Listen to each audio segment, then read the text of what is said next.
तो दोस्तों अब इस देश के अंदर बहुत सारे लोग इस बात के लिए आवाज उठा रहे हैं जो कि सुप्रीम कोर्ट का ऑर्डर था कि देश से कुत्ते पकड़ो। अब ये कुत्ते पकड़ने वाला अभियान आप लोग देख रहे हैं, ये शुरू हो चुका है और लोगों के घरों के आसपास से कुत्ते उठाना सरकार ने शुरू कर दिए।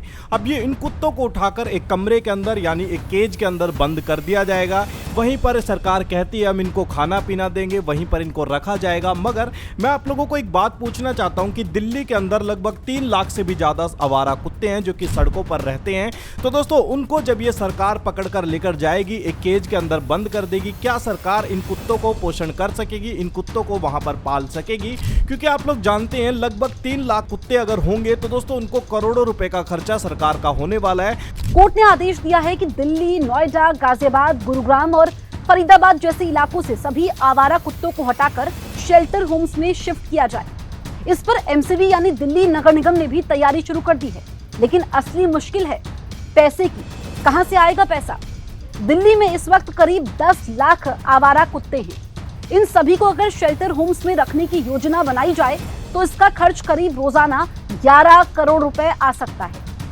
यानी एक दिन में ही इतने पैसे लगेंगे कि सिर्फ कुत्तों की देखभाल, खाना, इलाज, ट्रांसपोर्ट और सफाई पर। अगर इसे साल भर के हिसाब से देखें तो ये खर्च हजारों करोड़ में पहुंच सकता है।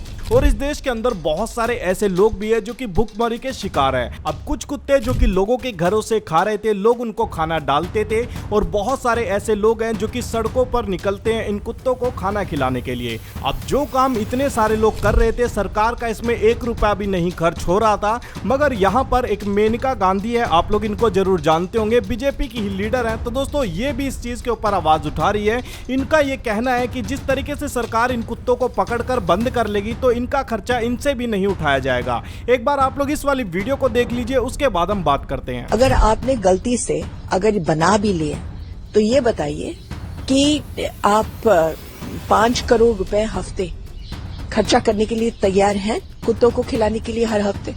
क्योंकि अभी तो वो मुफ्त में खा रहे हैं, फीडर्स, सिविल सोसाइटी उनको खिला रही है। अब तो सरकार कह रही है कि नहीं हम रखेंगे और हम खिलाएंगे। तो बताइए कहां से पैसे आएंगे? और अगर आएंगे भी तो लोग क्या नहीं बोलेंगे कि आप गरीबों के लिए कुछ कर नहीं सकते हैं, आप कुत्तों को खिला रहे हैं? तो एक तो ये नामुमकिन है।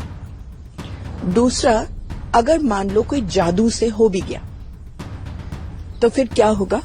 3 लाख कुत्तों को आप डालेंगे, सबसे पहले आपकी हाथापाई होगी हर गली में, क्योंकि लोग जो खिलाते हैं खड़े होकर के मारामारी करेंगे, इसको मत लेना, उसको मत लेना, शू शू करके भगा देंगे।